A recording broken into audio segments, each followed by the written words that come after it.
And now, it's time to sit back and enjoy the Two True Freaks Internet Radio Broadcast.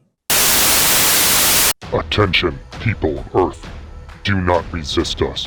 All who oppose us shall be annihilated. We command the most powerful army of monsters in the universe. They are sure to defeat your Earth monsters. All those who are hearing this are now under the control of the Earth Destruction Directive.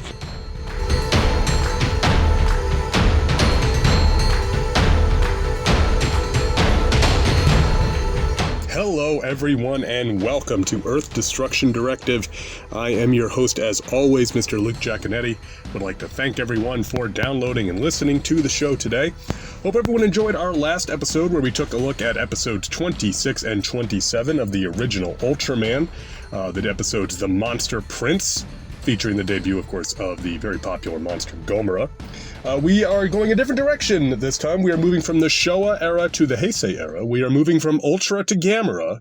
That's right, we are covering Gamera 2 Advent of Legion. Now, this film has a lot of different titles that it's gone by. That's the one I've always known it as. Please feel free to substitute your title of choice as I discuss the film today. But before we get to Gamera, we do have a fair amount of news and notes to go over here, so let's go ahead and jump right into it. Now, I know we said we're not covering Ultraman, but here's some Ultraman news, okay? So Mill Creek has put up pre-orders for both Ultraman 80 and The Ultraman, which is the anime series, both set for release here in the United States on September 14th.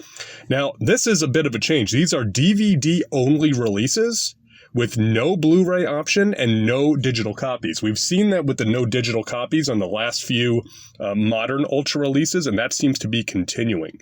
Rumors indicate, them rumor mills, they indicate that the Blu-ray versions may become available from Tsuburaya for Mill Creek to use in the future, and that Mill Creek would release these again in Blu-ray format. But as of this recording, none of that is confirmed. All we have is the DVD release. Now, additionally, Mill Creek has announced that Ultraman Tiga, Dyna, and Gaia will be coming before the end of 2021, which is incredible. When you think about the fact that 80 and The Ultraman are due in September, that leaves 3 months to get those 3 Heisei shows out. Now, the preview Heisei era packaging, it's different from both the Showa and modern packaging, which is a really welcome touch for me because I really like the themed packaging that Mill Creek's been going with. But no specific dates have been announced. Mill Creek is rapidly rolling out a lot of Ultra content, so all of us should be, we should all have more Ultra than we know what to do with in the very near future. And of course, never mind the fact that Ultraman Trigger has begun its simulcast on YouTube, on Tsuburaya's official YouTube channel. But big note, underline this, put a star next to it, whatever you need to do. You only have 2 weeks to watch each episode, so don't dawdle. As of this recording, episode 1 is about to roll off. So if you haven't seen episode 1, well, I think you may be out of luck, but go and check them out. I watched episode 1 with my kids. We really enjoyed it.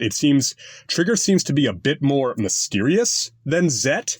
Zet kind of struck me as a bit of a throwback, more straightforward series, whereas Trigger seems to remind me a bit of the little bit of Tiga that I've seen. I only saw the Fox Tiga, and I didn't see all of the Fox Tiga.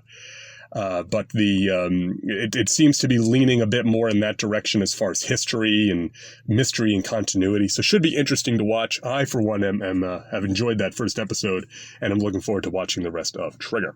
In independent news, SRS Cinema has announced that they've obtained North American releasing rights for both The Great Buddha Arrival and Nezara 1964. Now, per the press release, there will be both limited edition Blu-rays and VHS offerings, followed by wide-release DVDs. The Great Buddha Arrival, it's a remake of sorts of a lost film from the 1930s, thought possibly to be the very first Daikaiju film ever attempted.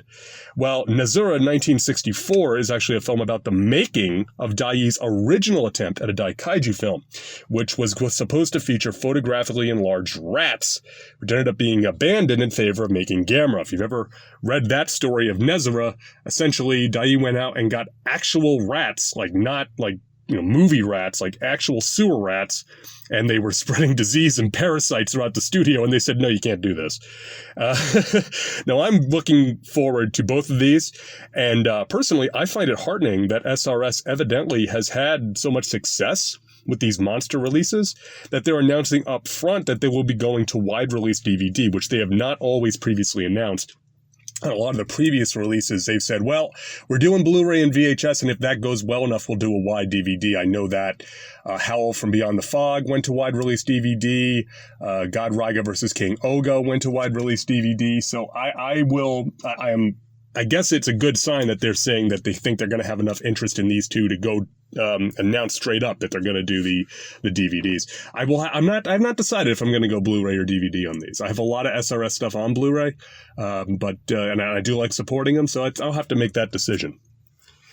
In reading news, noted Daikaiju author John LeMay, friend of the show, friend of my brother's show as well, Bots, Bugs, and Babes, has a new issue of his movie Milestones fanzine out, issue number 5, and it covers the development of none other than Ibra Horror of the Deep, aka Godzilla vs. the Sea Monster, which per John is actually his favorite Godzilla movie. Now, that movie, of course, has a great history as far as development, starting out as Operation Robinson Crusoe, featuring King Kong and not Godzilla. And that fanzine can be found on Amazon in both color and black and white options. Looks to be an easy recommend if you're a fan of that film, and I am. John always does great work, and if it's his favorite one, he's going to really dig into the details and the pictures there. Hat tip to my brother Jason, who actually posted this to my Facebook feed to make me aware of it. Another item that my brother passed along to me, Mondo Toys, is releasing a pair of exclusive Godzilla vs. Kong Mondoids for San Diego Comic-Con 2021. Mondoids are soft vinyl toys which look more like busts, so we're getting a bust for both of our favorite top guys. They stand a little over 3 inches tall. They're somewhat super deformed, but from the pictures, they're still really, really nicely detailed. Very cool looking.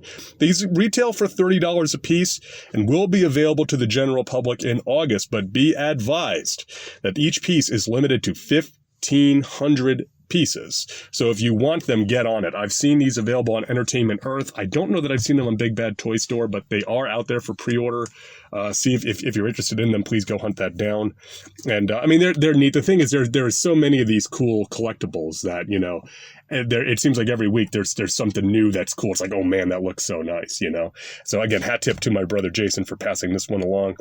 And in other toy collectible news, Super 7. Everybody loves Super 7, right? Well, they are releasing a new version of the classic Shogun Warriors Godzilla toy, but with a twist. It's a 3 3/4 inch tall Reaction figure version. Reaction, of course, is their kind of retro 70s style Pocket Heroes or Star Wars 3 3/4 inch. Nominally 5 points of articulation line. It's part of their still sorta at Homic Con, which is going on. This figure's available at super7.com. And from the pictures, it appears to actually have 6 points of articulation.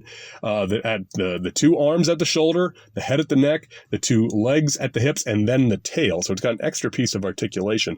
And it looks like it has a flicking piece for the flame breath. The Shogun Warrior Godzilla had the tongue that could flip out to mimic his flame breath. The fists, however, do not appear to fire off, if that is a selling point for you one way or the other. The packaging is nice, too. It's a small-scale reproduction of the old Shogun Warriors box. Looks really sharp and would look really nice on display. No pricing information. Go to super7.com and see for the pricing. Reactions do range a bit, so I don't even want to venture a guess, to be honest. Hat tip once more to my brother Jason, who passed this one along. The Shogun Warriors Godzilla predates me on this earth. So I've never had one. I am very, very tempted by this figure. It just looks so great. And the Shogun Warriors Godzilla is such a classic bit of Daikaiju ephemera, So to see that in a smaller version with the box too, with the reproduction of the box is really nice. And I'm super tempted by that. So if that interests you, go check it out at super7.com. And thanks again to Jay for passing that one along. Do you have any news or items that you think would be of interest here in Earth Destruction Directive? Go ahead and send them in. earthdestructiondirective@yahoo.com. You can also reach me on Facebook or Twitter, and I will be sure to give you a shout out here on the show. So that's all the news I got. I think we're going to take a quick break. And when we get back, we are going to get right into Gamera 2, Advent of Legion. You know, I'm the kaiju guy now thanks to the Monster Island Film Vault, but before that I was the superhero guy. I wonder if there's a way I could combine those. Hey, Nathan. Travis from Kaiju Weekly? Yeah, I'm here because I need a co-host for a new Toku Heroes podcast. Oh? What's it called? Shin! Standing by. Complete. That's right, heroes. We are the Henshin Men, a tokusatsu superheroes appreciation podcast. Join us as we watch several episodes of a TV series from the wide world of Henshin heroes and discuss their merits and cultural significance. Starting with one of my all-time favorites, the original Kamen Rider from 1971. We'll give out awards for things like the best action scenes and crazy what the Henshin moments. So hear us every Monday in your favorite podcatcher to get your weekly Rider kicks. Gotta go, because we only have a minute to Henshin it.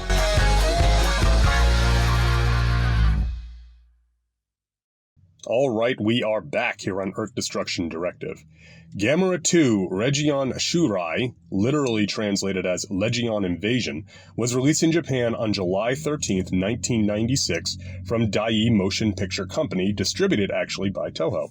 The film's English international title is Gamera 2 Advent of Legion, and it finally made its way to the US on home media in 2003 in the form of a DVD from ADV Films under the name Gamera Attack of Legion, having never been released theatrically here in the West. Our writer is Kazunori Ito, best known for all three of the Heisei Gamera films, but was also wrote for Ultraman the Ultimate Hero, aka Ultraman Powered. He was a writer on the anime version of Ghost in the Shell, the Dot Hack series, and the Patlabor series.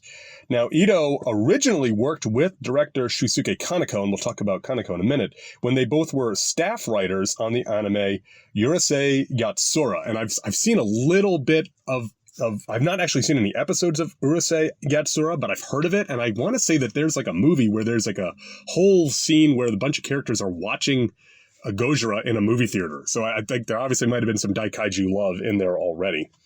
Our director of special effects is Shinji Higuchi, who actually got his start as an assistant way back on Sayonara Jupiter and Return of Godzilla in 1984 over at Toho. He was also the director of special effects for the other two Heisei Gamera films and would later get a co-director credit for Shin Godzilla and would direct both of the live-action Attack on Titan films, which I would like to cover those. I've read a tiny bit of Attack on Titan, and I do enjoy it. I've never quite gotten fully into it, but would like to find out more about that. And our director, of course, is Shusuke Kaneko, of course, the director of the other Heisei Gamera films and Godzilla, Mothra, King Ghidorah, All Out Giant Monsters Attack.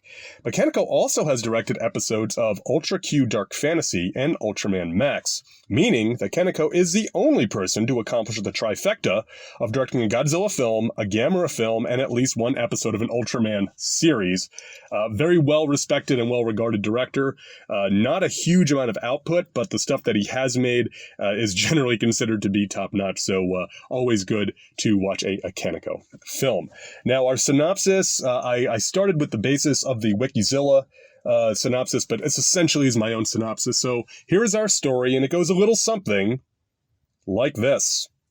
In 1996, as part of a massive meteor shower event, a large meteor impacts near Lake Shikatsu in Hokkaido, creating a strange glow in the sky.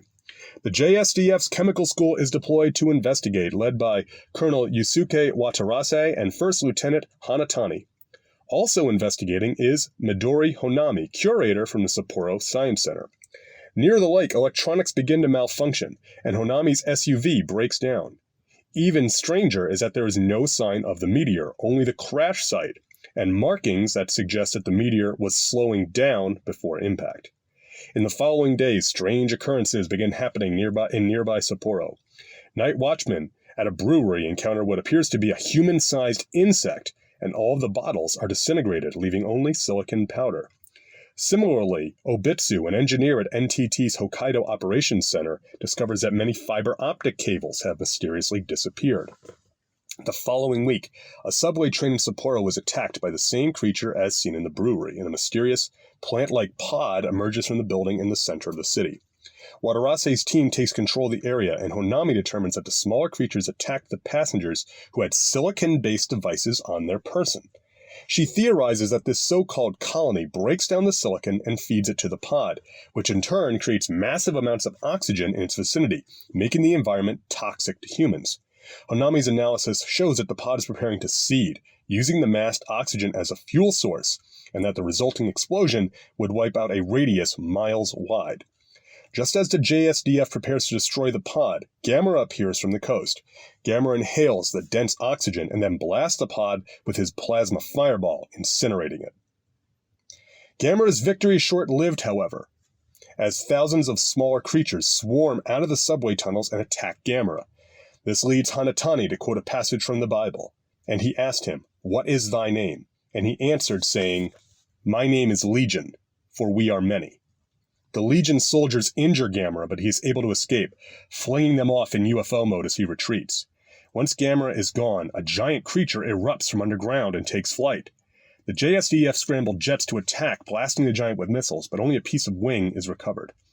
In the wake of the battle, Honami, Watarase, and Obitsu theorize on the ecology of the Legion, determining that they use electromagnetic waves to communicate, which is why they cause interference with radios and other signals, as well as why they are drawn to densely populated areas.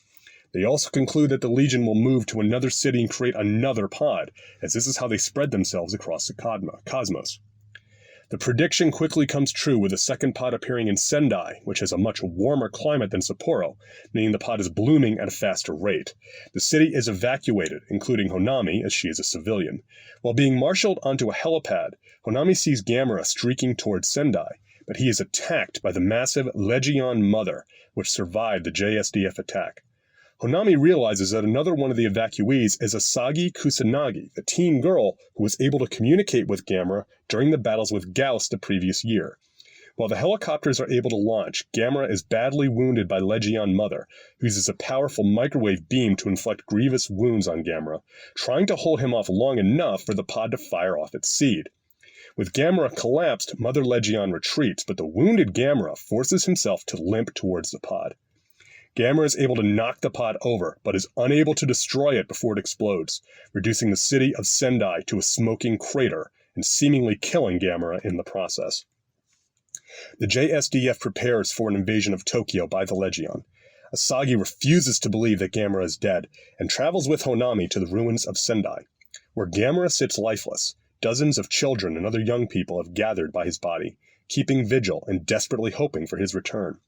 Meanwhile, Mother Legion appears outside of Tokyo, and the JSDF are unable to hold their defensive line, being forced to fall back. Back in Sendai, the prayers and hopes of the faithful begin to coalesce into energy, taking the shape of Asagi's talisman and revitalizing the Guardian of the Universe. Asagi's talisman shatters in her hand as Gamera is revived, and jets off to once more defend the Earth. At the second defensive line, Hanatani pleads with the JSDF commander to aid Gamera, who battles fiercely with Mother Legion but is unable to penetrate her defenses. Relenting, the commander orders the JSDF to support Gamera and is able to wound her enough for Gamera's plasma fireballs to score hits. Meanwhile, Obitsu is working on a plan to defeat the Legion soldiers, using a local NTT substation to transmit a signal, which attracts the swarm. With the Legion soldiers massing on the power substation outside the broadcast station, the JSDF sends in attack helicopters which blast the Legion, wiping them out. The battle between Gamera and Mother Legion is brutal, with each combatant scoring terrible strikes on the other. Gamera tears off Mother Legion's horn, disabling her microwave beam, but Mother responds by attacking with razor-sharp blades of red energy, piercing Gamera like needles. Mother Legion continues marching onwards, breaking through the final line of defense outside of Tokyo. Desperate, Gamera summons a massive amount of energy from the Earth itself, glowing brightly as he does. The front shell covering Gamera's chest opens wide, and a massive beam of plasma erupts from him, utterly eradicating Mother Legion and blasting her to dust. With the sun rising, Gamera flies off, with the JSDF saluting their unlikely ally in a sign of respect. A few days later, as Honami and Obitsu are walking through Sapporo, where repairs are being made to the damage caused by Legion, Honami muses that Gamera may not be defending only humanity, but all of life on the Earth. This leads Obitsu to ponder what would happen if humanity became a threat to the rest of life on Earth, leading Honami to conclude that she would not want to be Gamera's enemy.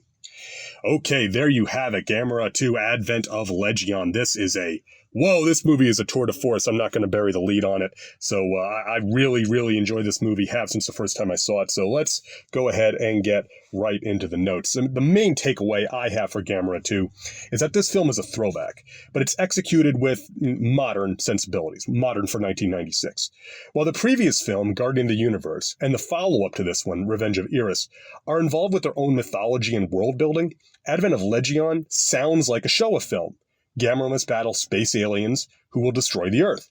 But instead of humanoid invaders in a UFO with space monsters like we might have gotten in a Showa film, here the story plays out more like a straight science fiction story, with the various forms of Legion behaving like an actual invasive species. So while it's a thoroughly modern film, again for 1996, the final product seems thematically and spiritually much more in line with the original Gamera movies than either of the other two Heisei installments which bookend it. The science and story logic also gets something of an upgrade over what we might have gotten in a Showa film. While the science is still of the, science fiction variety, it makes sense as part of the story and is believable. Every time there's a question as to why the Legion are behaving a certain way, Hanami has a real-world example which explains it. This also serves to tie the different set pieces together. The Legion's actions, from eating the silicon, to creating the pod, to enriching the oxygen, to the pod's explosion, are all tied together logically. There are no leaps of faith in this film when it comes to why the Legion do what they do. In fact, the only real such leap of faith literally involves those who have faith in Gamera. That faith is presented as something supernatural, outside of the scientific order, which dictates the behavior of the Legion. The only aspect which I could possibly take issue with is the Mother Legion, but even then, she clearly is a reaction to the presence of Gamera more than part of their normal activity, a defense mechanism. She's there because they need to defend against Gamera and the soldiers can't do it. Specific aspects of the film also follow this throwback approach. From a structural standpoint, Legion is the star of the film, the driver of the story, with Gamera ultimately playing more of a reactionary role. To me, this calls back directly to some of the Showa films, specifically Gamera vs. Baragon. We also see this with Gauss, Jiger, and Zigra, but in this case, I always lean back to Baragon, probably because that's my favorite one of the original movies. The actions of both Baragon and Legion are what push the narrative and what bring Gamera into the story in the first place. Similarly, there's a long stretch of both films where Gamera is defeated and the SDF must deal with the enemy monster. Again, we see this pop up several times in the Showa era, making it a welcome addition to me here in the Heisei film. Additionally, both this film and Gamera vs. Baragon display a distrust of Gamera by at least some of the human characters. Now, in the case of the earlier film, it's due to Gamera's previous rampage, while here, it's more of a case of what I would call self-determination. The idea is, why should we rely on a monster to fight our battles for us? This is a theme which fits in nicely with the transition in attitudes in Japan in the 1990s, coming out of the economic miracle and the major increase in international influence of the nation in the previous decade. Now, for the decades following World War II, nationalism was seen as a very dangerous thought in Japan relative to globalism and cooperation. But by this point, with World War II 50 years in the past, concepts of self-determination started to gain traction, at least in popular culture. Now, this theme is still kicking around in Daikaiju, as late as Shin Godzilla in 2016, or even a little bit in Ultraman Z in 2020. We talked about this previously when we talked about Godzilla vs. Biollante, made only 7 years before this movie. Another throwback theme is the unwavering faith of the children in Gamera. I legitimately mark out for the scene of the children gathering by Gamera when he is thought to be dead after the explosion in Sendai. The connection between children and Gamera is one of the strongest and most unique aspects of the character, and even after utilizing it in Guardian of the Universe with Asagi, here its portrayal is to me more powerful. The innocent faith of the children being the force which allows Gamera the strength to come back to save the entire Earth may be a little, on the nose for the one-time friend to all children, but that is one of the traits which differentiates Gamera from Godzilla. As I said, it's something of a supernatural aspect to the character and the film, and I'm down with that. Of course, this scene would also play a huge role in the next film with the talisman shattering in Asagi's hand, but we will save that for another episode. Now, this old-school approach, unfortunately, also leads to the film's one real weakness, which is the characters. While Guardian of the Universe and Revenge of Eris both were populated with well-rounded and defined characters, this time out we seem to be more in the mode of a 1960s or 70s film, where characters are defined more by what they do rather than who they are. We have Wadarase, the military officer, Honami, the scientist, Obitsu, the techie. Even Asagi, returning from the first film, is not given much to do other than to act as a role as the faithful priestess, for lack of a better term, for Gamera. In fact, one of the most memorable characters in the film is the returning character Osako, having retired from the police after the Gauss incident, now working as the night watchman at the brewery, only to be mixed up in more monster business. And Osako really only has an extended cameo, appearing in 2 back-to-back scenes, but not playing much of a role in the overall story. Now, everyone behaves essentially as one expects them to behave without deviating too much from their roles, which is okay in and of itself, as the story in this film is definitely driven by the Legion narrative more than the human characters. Personally, this does not really bother me or detract from the overall viewing experience, but that said, I can very much see how this can be negatively compared to the other 2 films, as they were somewhat revolutionary in this respect, especially at this time, and coming off of the Heisei Godzilla series, which, while popular, was not necessarily as character-driven as Guardian of the Universe. Ultimately, it comes down to personal preference, and even with fans who might place Advent of Legion 3 out of 3 in this series, generally still regarded with high praise, just, not as high as the other 2, and that's reasonable enough as far as I'm concerned. From a technical standpoint, Advent of Legion builds on everything presented in Guardian of the Universe and builds upon it. Gamera's look here is not much different from Guardian of the Universe, but just evolved enough to be noticeable. He looks a little meaner, trends which would continue into the next film as well. The well-articulated head and neck is again used to really good effect, and Gamera emotes very strongly in this film. His fireballs are animated in a similar fashion, as is his UFO mode, which looks really impressive in this film, and in fact in the Heisei films in general. I love how dynamic the UFO mode is, always have. Gamera also gets the crap beat out of him in this movie, another trend which would continue, and again throws back to the Showa period. This leads to a very striking moment in the first half of the film, when he retreats from the first encounter with the Legion in his UFO form, splattering his green blood all over the area. Yikes. The performance by Akira Ohashi shines through in these scenes of peril, the most memorable of which is the slow, doomed march toward the pod in Sendai, a wonderful piece of physical acting. The biggest change to Gamera is his new attack, firing a beam of pure energy from his chest after opening up his shell. This qualifies as a, oh my damn moment as far as I'm concerned, the final escalation of violence when all other efforts have been unable to stop Legion. It's a very visually impressive final attack and a great addition to the Gamera mythos. Legion is the most ambitious monster in the Gamera series to this point, and one could make the argument that they are the most ambitious in the entire series, rivaled only really by Eris from the next film. The multiple forms are all unique, but clearly related. Each one is executed so well that none of them really stand out as a weak point. The swarming soldiers are incredibly creepy and downright scary at points, such as in the initial subway tunnel encounter. That scene especially stands out in my mind because of the human gore, more similar to a horror film than Daikaiju. It's not much from the gore, but it really sells the vicious nature of these invaders. The full-size props interact well with the actors on the screen. I compare this positively to the small Destoroyas from the previous year's Godzilla vs. Destoroyah, both on a creative and execution standpoint.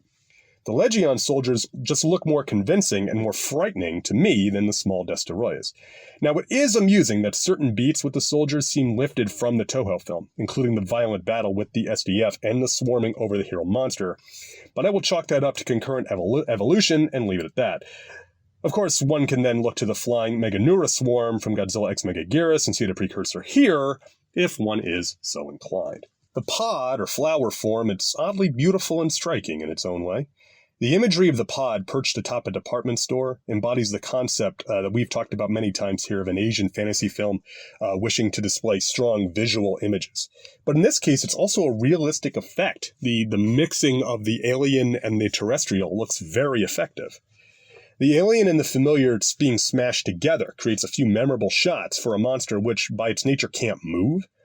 And of course, when you get down to it, the pod is the most dangerous member of the Legion, front and center in the most memorable scene in the film, and seemingly killing our hero.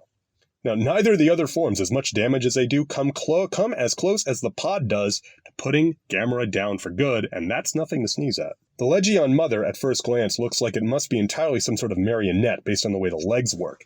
in the same vein as Kamakuras or Kuumanga. And while there is some marionette work, the actual execution is much more involved, as inane as that sounds, considering the complexity of a marionette monster. With 2 suit actors, Mizuho Yoshida and Toshinori Sasaki, each playing part of the monster, Mother has a level of menace on par with the soldiers, just scaled up to be commiserate with her foe. For all intents and purposes, she looks more like something one would expect to see in an anime than a tokusatsu, with a body structure that does not seem plausible in 3 dimensions. Even more so than Iris, Mother is to me the epitome of the technical achievement of the Heisei Gamera films. A wholly unique, non-humanoid monster, executed in a previously untried method, ends up on the screen as an incredible and menacing enemy. Add to that her intense design and narrative brutality. I mean, in this movie, it's kill or be killed after all. Can you really reason or argue with a bug? I mean, at the end of the day, Mother is a winning monster, plain and simple. And her brutality is on clear display, from that main beam weapon fired from her snout to the red energy whip-like attack we see in the finale. This attack especially makes me wince, foreshadowing the tentacles of Iris a good bit. Again, one could argue that her presence is simply to have a giant monster for Gamera to fight, but when that monster is so realized, does that really matter all that much? I'm sure I'm pissing off some purists here with that take. When am I ever worried about that though, right? Now the SDF plays a fairly large role in this film, utilizing a mix of miniatures and live footage. The live footage does not appear to be stock footage, instead looking more like specific shots made for this film, which helps it a lot. The miniatures look nice in line with the rest of the film's effects. The miniature model work on the various environments also really well done, similar to the previous film, but by my take, a little more complex and varied. Now, from an effects standpoint, I don't think most fans can find fault with this film. Everything has a clear level of quality on display from top to bottom. There's a great shot, for instance, in the finale, where we track with the missiles as they streak through the air towards Legion. A mix of practical and CG effects, which works really, really well, especially given the time frame in which it was produced. Now, all told, Gamera 2 Advent of Legion, it's a superior Daikaiju film from a superior Daikaiju series. Often overshadowed by its predecessor and successor, Advent of Legion is an exciting, intelligent, well-written and paced science fiction film in the tradition of the best efforts in the genre from the Showa era. But instead of resting on those laurels, the film builds them up and modernizes them to create a film which has the soul of a Showa alien invasion epic, but the physical form of a big-budget Heisei showcase. Kaneko here has created what I take to be as a love letter to the alien invasion films from a generation previous, looking backwards to the earlier days of the genre and using those building blocks to make something fresh and new. The Legion run the gamut from horrific to monstrous, a wonderful new foe for our hero, and Gamera himself stands tall, cementing his status as being worthy and as heroic as Godzilla, proving that Guardian of the Universe was not a fluke.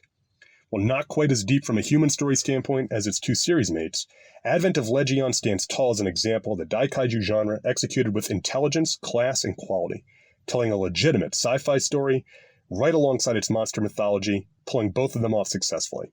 Individual viewers will decide which Heisei Gamera film they like the best, but from the first time I saw it 15 years ago till now, for my money, Advent of Legion remains one of the top Japanese monster movies ever produced. Now, if you would like to own Gamera 2, you still have a couple of options. The Mill Creek Heisei Trilogy Blu-ray set is still available on Amazon, as is the Arrow Video Trilogy Steelbook Special Edition. Now, sadly, the Arrow Complete Gamera box is out of stock right now, but if you can find it, that is, of course, the best bet for Gamera fans. Similarly, the Arrow Heisei Arrow box set is also showing as out of stock on Amazon, but available from other sellers if you want to go that route. Now, of course, if you just want to watch the film and are not worried about owning a disc, Advent of Legion is available to watch on Prime Video, along with the other installments of the trilogy. So I throw it now to you, the listener. What do you think? Do you think Advent of Legion is the top of the Heisei Gameras, or do you place it 3 out of 3? Write in and let me know. EarthDestructionDirective@yahoo.com. We can talk about it here on the show. All right, I'm going to take a quick break, and we will be right back here on Earth Destruction Directive. Hello, ladies and gentlemen, this is Jason Giaconetti. You may recognize my voice from the Vault of Starling Monster Horror Tales of Terror, and if you don't, you should be listening. But today I need to ask you a few questions. Do you like big bugs and you cannot lie? Other robots just can't deny that when the Queen of Space walks in and puts a blast in your face that your gears get sprung? Are you deep in the bee we're sharing? Are you hooked and you can't stop staring?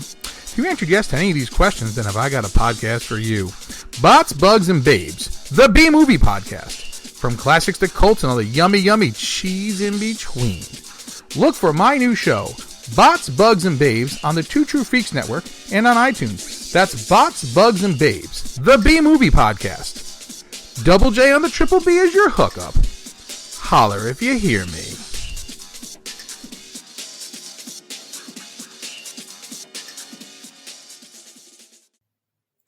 All right, we are back here on Earth Destruction Directive. Now it's time for a little bit of listener feedback. If you would like to get in touch with the show, you can email me at earthdestructiondirective@yahoo.com. You can also reach me on Twitter or Facebook, and now you can also find us on YouTube. Just listen to the outro to the show, and you'll find out all the ways you can get in touch with us. Let's get right into it. Our first email is entitled The Thriller with Godzilla, and it is from friend of the show, Jack Bond. And Jack writes, hey guys, and he says hey guys because he has written this to both myself and my brother Jason.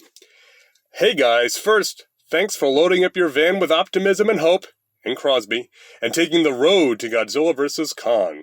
You inspired me to pull down my DVDs and review the series so far, something I haven't really done since Lord of the Rings, with the extended edition DVDs of the previous movie came out just before the theatrical release of the next one. Jason, I think it was, at the end of the road shows, brought up some fan predictions for GVK. I was listening along, mentally agreeing with him about not trying to anticipate the story, when I had a vision of the end of the movie. Godzilla sunk in the ocean, not resurfacing, and as Kong walks into the sunset, the screen fades to black. Just before the cast list, the screen fills with King Kong. I was about to write in and claim this prediction when I noticed, by the date, that the movie had been out for a couple of days. Now, I can really only tell you about it if it didn't happen, so I had to wait until I could see it last night. I wasn't really in love with the idea. You can tell it came from the movie John Carter, where we got the John Carter of Mars at the very end. Sometimes it seems like movie makers have a strange take on the idea that a moment has to be earned, and they think the audience has to sit through an origin prequel to, quote, earn a cool Han Solo or a competent Captain Kirk, but I'm starting to rant.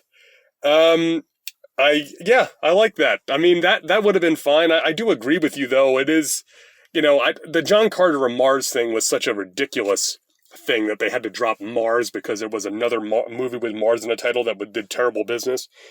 And that hurt that movie so much, but I would have liked that if after, fighting with Godzilla and then, helping beat, Mechagodzilla and standing up to Mechagodzilla, he could have started calling him King Kong. That would have been cool, but I think, again, it gets down to a rights thing, doesn't it? They're not allowed to call him King Kong or something like that, but I would have been down with that ending, Jack. Even if you weren't, thrilled with it, I still think it would have been cool. Jack continues, I don't know if there's a deeper meaning or just the constraints of filmmaking, but the only person who can understand Kong has to communicate to the world through an intermediary herself. At least for this film, they were able to keep a natural-sounding flow in the conversation from Dr. Lind to Andrews to Gia to Kong and back again. I agree with that. That was really well handled, and that is a really great point. Gia also has to interpret, because not only did she learn ASL, but she also originally didn't speak English, right? So she had to kind of interpret two levels of language, and thus she's able, she's the character that can interpret Kong. The final battle was great. Good thing Hong Kong has such a robust electrical grid. There's a shot so nice they did it twice, with Godzilla's radiation breath shooting across a street, you could say through one block and into the next, and shining on all the glass and chrome. Then there was Godzilla searching the battlefield for Kong, who was hanging off the side of a tall building. The Mechagodzilla, I thought it looked awkward, maybe because of the boxy arms, but I like that they changed it up with an endoskeleton sort of look. Each spine was held in by a pair of brackets.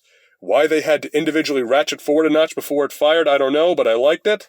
I'm going to jump in here, Jack. I'm assuming that is because they couldn't have the spines glow. Much like we have the shot in Godzilla 2014 when Godzilla first fires his atomic breath of where we pan up his tail and back with each of the spines lighting up before he discharges it. I'm guessing that is why they all ratchet there as an indication that the beam is charging up. But Jack continues, I lost track. Is the Ghidorah skull still safe down in Deep 13? If so, it's back to the old drawing board, which I'll consider a happy ending for Mechagodzilla. If they spun it off into its own movie, Mechagodzilla 2 would be the perfect title and confuse the hell out of everybody. Anytime you use the term Mechagodzilla 2, it confuses people. And I still don't understand why Godzilla vs. Mechagodzilla 2 is the official name for Godzilla 93 in the US. I still have yet to figure that one out. So again, it's not clear, but in the novelization, there are two skulls. There's one in Deep 13, as you say, and then there's one in the MG. And you needed both of them. So I'm guessing that, at least as the way we leave it, unless the skull was destroyed when the MG erupts out of that base, then it would still be there. So I suppose that could be used for a sequel. I guess we'll have to see. I mean, at this point, we still don't have any sequels on the board, but it'll be interesting to see where we go from that. Jack finishes with, well, until we get the Son of Kong and the Son of Godzilla fighting in GVK The Next Generation, keep 'em stomping. Signed, Jack. I would totally watch that. Not for nothing, but I would watch that. Jack, thank you very much for writing in. Good points as always. Always appreciate getting emails from you. And glad you enjoyed the road to Godzilla vs. Kong, and hope you're still staying with us here on Earth Destruction Directive. Our next email comes from Jonathan Kreitz and is entitled simply Godzilla vs. Kong. And Jonathan writes, hey Luke, just wanted to write in and say I have really enjoyed the Monsterverse recap episodes leading up to Godzilla vs. Kong. My kids are old enough now that in anticipation of the new film, we went back and watched Godzilla 2014, Kong Skull Island with a few fast forwards through the most gruesome parts, agreed with that, and King of the Monsters. They were universally loved by the kids, and I enjoyed listening to y'all's episodes after we watched the movies. Quick question, is GVK the last of the Monsterverse films? And then he signs off with, keep up the good work, Jonathan. So first off, Jonathan, thank you very much for writing in. I have not watched them all with my kids yet. We are just at the age that I think we can start doing that. My youngest one might be a little young for some of the scarier parts in Skull Island especially, but we'll be there soon enough. As I was saying on Jack's email, right now GVK is the last of the Monsterverse films. There is talk of doing more, kind of rumors and innuendo of doing more stuff with Kong, especially at Hollow Earth. But right now, nothing has been officially announced. So as of right now, the Monsterverse ends with the 4 films and however many tie-in comics and what have you. There is also rumors, of course, of like a Netflix animated series, but again, nothing has really been officially announced yet, or, even unofficially announced. It's just with rumors and innuendo, like I said. So for right now, it looks like it might be the end, which, if you got to go out, this is a way to go out. It certainly was what the entire franchise was building to, much in the same way that, the first phase of Marvel was building to Avengers. And if they had ended at Avengers, it would have been a way to end it, right? I mean, I don't know that everyone would have been happy, but it would have been a way to end it. So that might be what we get here. We'll just have to wait and see, unfortunately. Again, thank you, Jonathan, for writing in. Glad you are enjoying the show. And our last email today comes from my good friend, Professor Allen. And Alan writes in, Earth Destruction Directive 95, Ultraman 2-parter. And Alan writes, Luke, I just watched The Monster Prince, parts 1 and 2, in prep for your next Ultraman episode of Earth Destruction Directive. And lo and behold, just a few days later, that episode comes out. I thought these ones were a blast. Good effects, a good monster, a dramatic situation, and a kid to the rescue. Like you, I liked that the kids were playing with Ultraman and monster masks. One kid even using a faux beta capsule. One of the kids even has Ultraman toys. That was a treat to see. And perhaps good marketing too. Yeah, that is something. It's like, that is identification with the audience. It's like, hey, you see, he's just like you. He's got a room full of Ultraman toys too. Oh, and look, he's got a few you don't have. Maybe the next time you go to the department store, you can bug your mom to get you one of these. Huh? Alan continues, love the dozens of tanks and other weapons that fire in the second episode. Yes, they look like toys today, but 50 years ago, on a fuzzy UHF signal, I bet they looked great. There are other security forces and military personnel in the episode, but they almost always just stand around. But the Science Patrol, they are running, jumping, active. Yeah, that's a good point, Alan. The Science Patrol, they really are the heroes. They get to do all the heroic stuff in these episodes, generally. And in case I forgot to mention this, Ultraman has to fight a monster's disembodied tail. I am positive I did not see this one growing up. because there is no way I could have forgotten that scene. That is one of the strangest things I've ever seen in any Daikaiju show or series, and that's really saying something when you really get down to it. Alan continues, and the hero is the kid, who even talks his way into Science Patrol HQ. What a great bit for a kid's show. Also, since you asked, I love the music you played at the opening of the episode. Keep up the good work and keep 'em stomping. Professor Alan from the Relatively Geeky Podcast Network and Dorkness to Light Podcast. Alan, thank you very much for writing in. Always can count on you to have some good thoughts when we do Ultraman. I know Ultraman is something you grew up with and have a lot of memories for, so I'm glad you appreciated that one. And I like that one. The Monster Prince is a really good two-parter, and I kind of gushed over it last time out, so I won't do it again, but I'm glad that other people also enjoyed that one.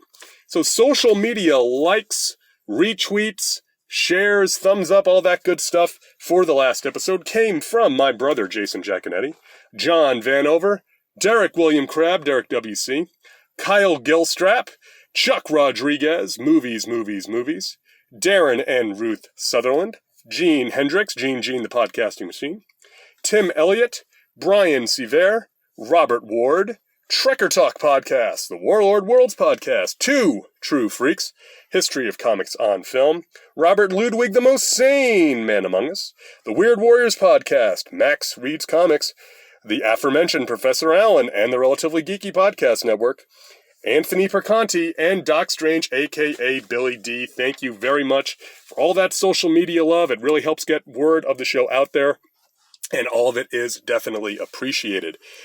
So, we have reached the end of another episode of Earth Destruction Directive, and as always, we must look forever forward, not backward. So what is coming next time on Earth Destruction Directive? Well, we are jumping back into the Godzilla series, and we're going all the way back to the Showa Godzilla series, and the next film in line there is the, some might say infamous, Godzilla vs. Megalon. Been definitely looking forward to covering this, especially after what I thought was a wonderful episode covering Godzilla vs. Gigan with Nate Marchand. So we're going to be taking a look at the next film in the line, and Godzilla vs. Megalon is a film that I have watched many times since I was a kid, owing to being actually the first Godzilla film I had on a commercial tape.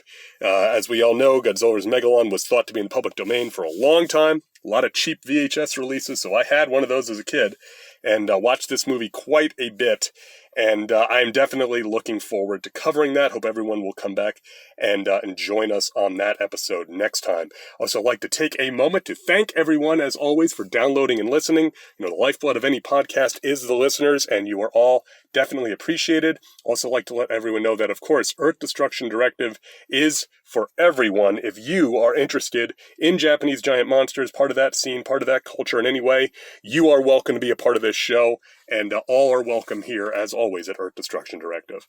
Okay, like I said, thank you very much for downloading and listening. Hope everyone enjoyed this episode, taking a look at Gamera 2 Advent of Legion. Hope everyone comes back next time and joins us for Godzilla vs. Megalon. Another hero fighting a bug, but slightly different, I might say, in the execution. And until then, keep 'em stomping. This has been Earth Destruction Directive, a Daikaiju podcast, produced and created by me, Luke Giaconetti, as part of the Two True Freaks Internet Radio Network, available at twotruefreaks.com. This is a fan work celebrating the history and culture of Japanese giant monsters. All movies, TV shows, comic books, characters, and other intellectual property is copyright their respective copyright holders, and no infringement is intended or implied. If you would like to send an email to the show, you can email me at earthdestructiondirective@yahoo.com. I try to respond to all emails, and if you send in some comments, I will read them on the show. All episodes of Earth Destruction Directive can be found at twotruefreaks.com. You can also find the show on your favorite podcatcher. Just search for Earth Destruction Directive. You can even leave a review on your podcatcher of choice if you'd like. You can find me on Facebook. Just search for first name Luke, last name EDD. You can also get in touch with me on Twitter. Just search for the handle @LJacone. That's LJACONE. The theme song for this podcast is Future Gladiator by Kevin MacLeod. Downloaded from Incompetech.com, licensed under Creative Commons by Attribution 4.0 license. Thanks for listening, and be sure to come back next time for more city-stomping fun here on Earth Destruction Directive.